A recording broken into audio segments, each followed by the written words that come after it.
It's an honour to be joined by Malala Yousafzai. Hello, Malala. Hello.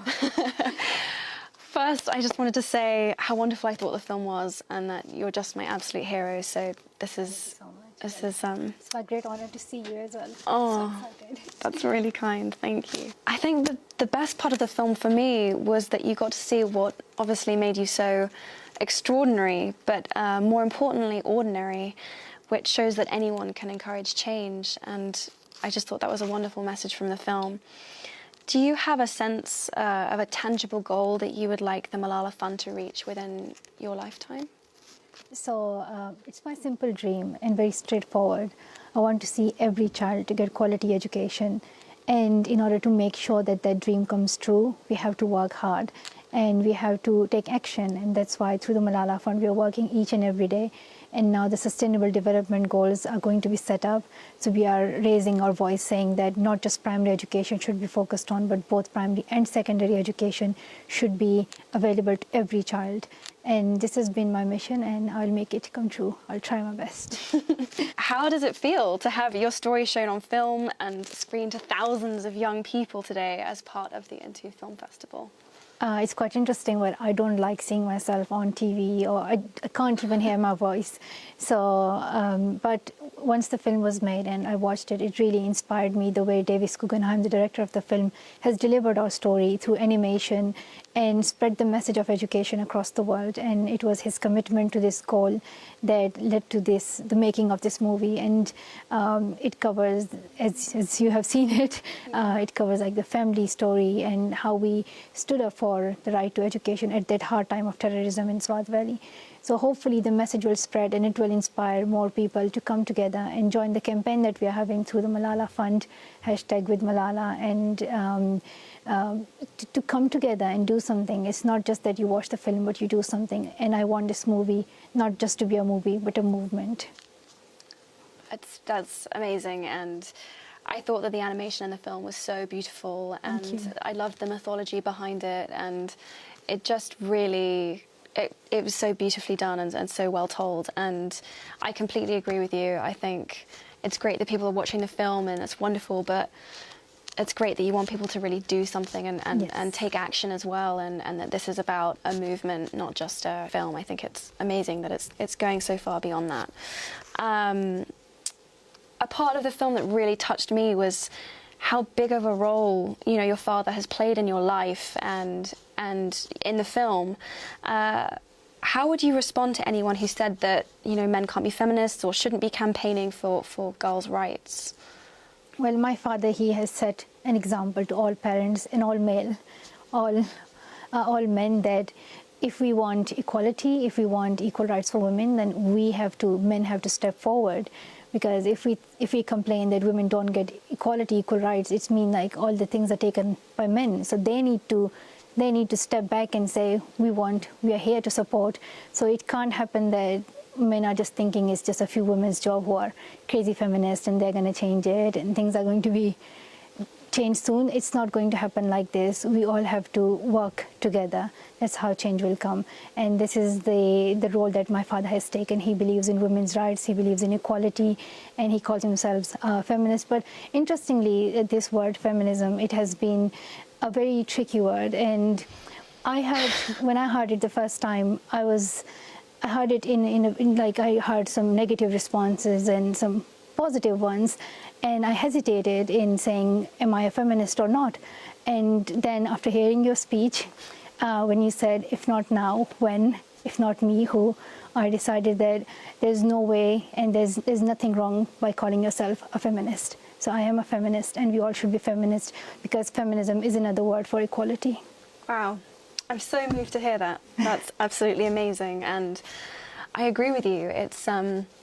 It's become this really difficult word, but I think it's wonderful when people do embrace it, because it should be synonymous with equality. People have forgotten its definition. They really, really have. So that's wonderful. Wow. I'm so moved to hear that. Well, it's kind of a similar question, but what would you say to people who argue that religion and educating women are at odds? I thought, again, it was so wonderful in the film to show how important your faith and your spirituality were in giving you strength to do the work that you do. I just thought that was such a wonderful part of the film. But what would you say to people that, you know, that use scripture to say that women shouldn't be educated, or that argue that educating women is a Western concept or a Western idea? I think people fail to understand religious beliefs, especially when it comes to Islam. They have failed to understand that Islam, the word Islam means peace. So they have failed to understand that the very first word of the Holy Quran was Iqra, which means read. It wasn't that only male should read it and not female. It was about reading, it was about learning and getting knowledge. So in Islam, you believe that God has sent you to this earth. You are there to gain knowledge, to learn and to discover more. And this is what we are here for.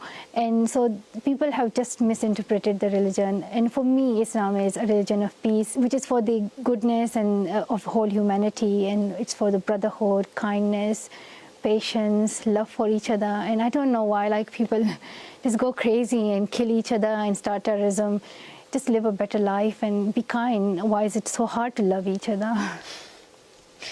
That's amazing. And yes, I completely agree. In terms of brothers, it's different, because I have two brothers and we are never good to each other.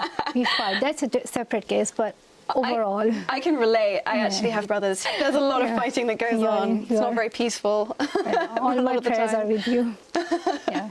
Yeah, tough for the parents. I was wondering, are you excited to see Hillary Clinton, a woman running for president in the US? Well, I don't really have any views about, like, I don't really know. I haven't really decided on which political side I am in America. I'm not. But I really think America needs a woman president. That's what I think. I agree with this. Very trivial question compared to some of the others, but I had to ask. That really, really bright pink colour that you wear, it's one of my absolute favourite colours, and I see you with it a lot, and I wondered if it was lucky or if it had any sort of special meaning to you. I don't know, but I have always liked pink colour, and when I was going to the UN speech, I wore pink that day. I don't know why. And so yes, and now the film is all pink, orange too. and pink, so pink is everywhere. Yeah, yes. Must be a thing. I feel it's nice because I get the impression that you're someone who is generally sort of, you know, shy, that is struggling with all of the attention that's being thrust on her, but I thought it was wonderful that you'd chosen this bright colour, which meant that you wanted to be seen and you know, and you wanted to spread your message in spite of that, and I thought that was wonderful. Thank you. As a big book fan, I have to ask you, what was your last favourite book? Was there anything that you read in the last year that you just fell in love with? Right now I'm reading A Thousand Splendid Suns by Khaled Hosseini, and it's just beautiful. Everyone should read it. It's a wonderful book. I've also read this book. It's an amazing book. I just can't explain it. It's like the best book. Read it. I was curious what the thing you found the strangest about England compared to Pakistan was or would be. So in our books we studied that there are 4 seasons, and in Pakistan we had 4 seasons, but in the UK I just found there was 1 season, and it was always winter. That was quite surprising. Then another surprising thing was that in the UK people follow traffic rules. Which is quite surprising in our country. Maybe in a few cities people are nice, but in the rest of the country no traffic rules at all. So that was quite surprising. But then more than that, it's the love of people and how they have given so much support, and I have never felt like being from another country. It's just, I have so many friends here, and all the teachers in my school, they have been supporting me and keeping me like a normal girl, and that's what's really good, and I love it.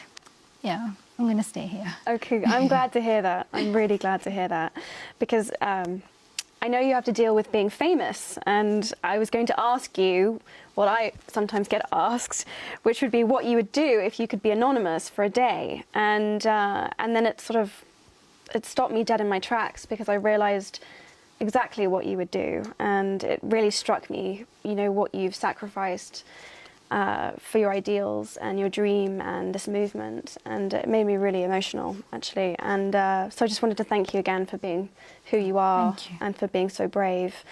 So other than going home, is there anything that you like the idea of doing if you had magical powers and you could be invisible for a day, what you would do? Well, I haven't gone back to Pakistan for 3 years since the attack, and I would love to go back to my country. And it's just to achieve the goal I have, because sometimes people feel like I've got the Nobel Peace Prize and the book and the film, they are released, and like there's nothing else that I need, but people fail to understand that my goal, which is to see every child going to school, hasn't been achieved yet. And that's what I want to see come true. And it's really important that we come together and we support each other. This is about the future of all those 66 million girls who cannot go to school right now. It's about our future. It's going to affect every one of us. If so many children are out of school, they don't get education, and they have, girls especially, they have potential, they can contribute to society. If you are stopping half of the population not to come forward, how can you think of progress and achievements? So it's important that we think it's our responsibility to participate actively in bringing change. It's we who can bring change. 66 million girls is such a huge number. It's such a massive number to think about that can't go to school at the moment.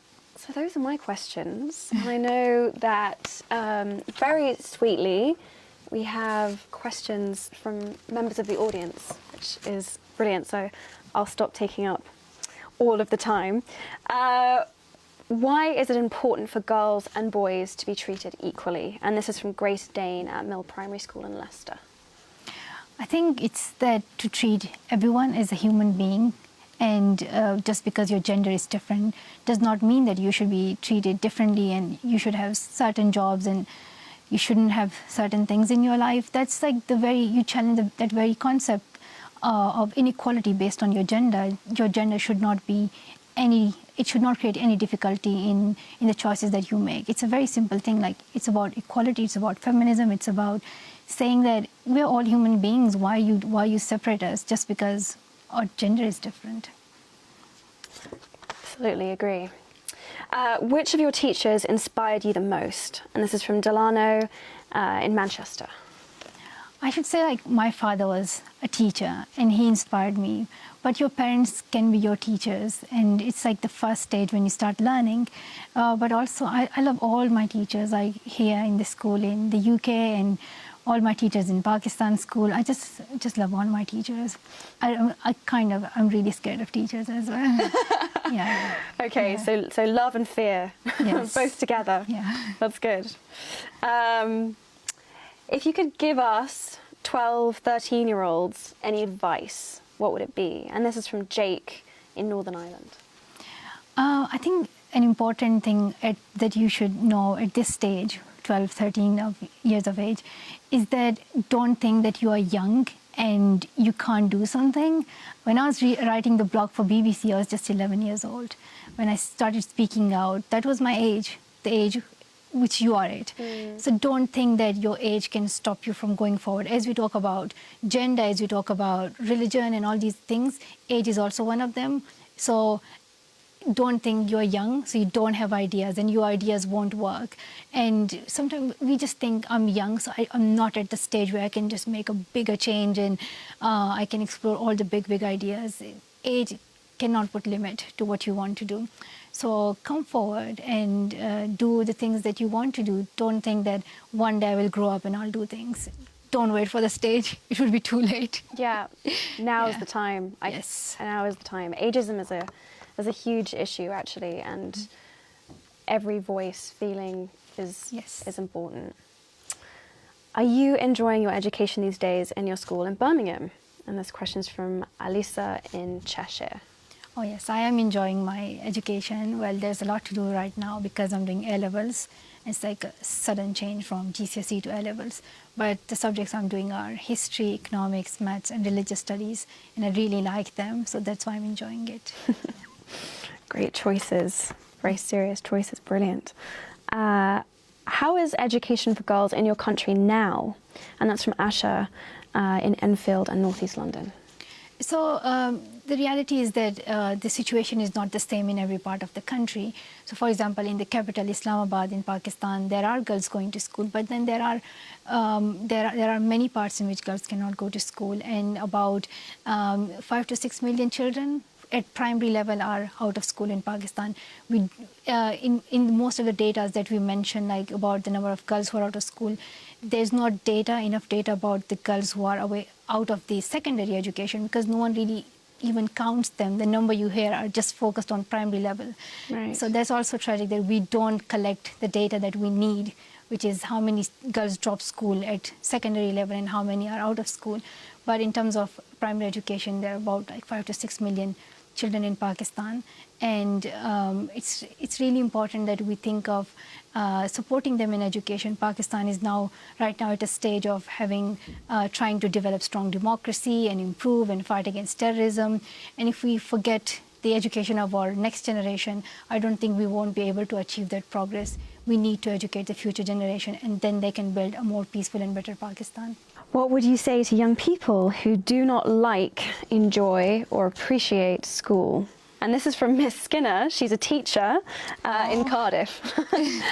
Well, I should tell that, like my brothers, I tell them every day that they should focus on their studies, because they spend their time on Xbox and computers. And sometimes we go to school every day, and it's for many, many years of our life. But in between, we forget its importance. And I know its importance because when I was 11, I was stopped from going to school. And the next day when I woke up, and I just could not go to school, and I could not believe it, that for the rest of my life, I wouldn't be able to study at all, and I wouldn't be able to become a doctor or teacher or anything I liked. And that was the stage when I realized that education is really important for every child. So before you see that stage, realize it now. I don't want you to go through that situation ever. So realize that it's for your future, it's for the future of your country. In a way, you are contributing to your society. And just believe in yourselves, believe in the power of education. I think it's very easy to take for granted, and is actually a gift. What do your younger brothers think about your efforts? And this is from Artem in London. Well, they're really annoying, and they fight with me all the time. However, they're sometimes nice, and sometimes they think I'm doing good work. Yes. Well, that's sometimes. good. Sometimes. Yes. You sometimes. That's something. My brothers are the same, by the way. What were your feelings when you had to speak publicly for the first time in front of presidents and prime ministers? And that's from Mariam in Manchester. I think I should say I feel really scared in school, speaking in school. But in terms of meeting presidents and prime minister and then talking about a cause which really matters, then you have to forget about getting nervous and the way you deliver the speech. Forget all those things and say what's in your heart. Do not hesitate. When I was meeting the president of Nigeria to talk about the girls who were abducted by Boko Haram, I said it very clearly that what are you doing? What have you done so far? Because 3 months had passed and the president had not even met them. And then he announced that he will meet the parents. So this is, you say it clearly. Why to hesitate? Why to stop yourself? And like if it was meeting the president of America, Barack Obama, or anyone, I say things very, very clearly because it's not for me. It's for children and their future. It's great that you see it as something which isn't. It's personal, obviously, but it's so much bigger than that. Yes. And you use the power and the strength of that to really, push away any nerves, which is great. How did you find the filmmaking process, and what did you learn from it? That's from Olivia in East Lothian. It was very long. It covered the 2 years journey of my life, and like going to Jordan and to speak out for the Syrian refugee children, going to Nigeria and Kenya and giving speeches, meeting world leaders, which also tells the story of our family. So it was a great experience working together with Davis Guggenheim, but at the end I didn't know what am I going to see at the end, and the way that he made it was very beautiful, especially the animation. Because I was wondering how is he going to tell the story of my father, my mother, and our past, and he has done it very well. What do you plan to do next to further promote equality? And that's from Mavis in Middlesex. Well, it's so as I said, I have this fund, the Malala Fund, And through that, I'm working for education, for equality, and to ensure that girls go to school. Like, how many schools can I build? I can either build 9, 10 schools, and it's all through your support, through your donations that we build schools. But then we need our leaders to take action. We need every one of us to come forward. It's not just a few NGOs who have to do this work. It's each and every one of us who have to come forward and contribute to it, from world leaders to parents to civil society to everyone, even to you. Even if you are 11 or 12, don't think you can't do it. You all have to come forward and participate in it. And now it's time that we ask our governments where the money is spent. We give taxes, we expect something from our governments, and now it's time that we stand up and look where the money goes. Is it spent on education? If not, why not? And why are our governments not willing to help children's education, especially in conflict zones right now in Syria, where 2 million children are now refugees and they're out of school. And it's important that we raise this issue, this point. Otherwise, things won't change. It will just remain the same. Voices are important, speaking out and asking governments to do the right thing. Super, super, super important. Well, we've got through all of the questions that we've been sent, which is brilliant. So maybe I will take this moment just to say thank you again. The film is so wonderful, and your story is beyond inspiring. And thank you for your time, and it's great to have you. And I think it would be great if you give a message to all these children who are listening to us right now, because you also stand for a cause that is very important. We want equality, and there would be so many boys in the audience. Yes. Yeah. Boys in the audience, specifically. I work for a cause called He for She. If you haven't signed up yet, then that would be wonderful. But we really need you as the next generation to extend a hand to the girls and the women in your life, and to include them, and to make sure that they can live their lives without discrimination, and that they have access to the same opportunities that you do. And you're in a unique position. You have a unique opportunity to do that, to support the girls and the women in your life. And if you have the chance, if moments are presented to you, do speak up, do raise your voice. Your support could literally change a girl's life, could change someone's life. And you know, gender equality is something that will affect your life too, as men and as boys. And it's just an issue that I believe about so passionately, and any of your help or support is greatly appreciated. And thank you so much. Thank you. Thank you, Malala. Well, thank you. Thank you. Nice to talk to you.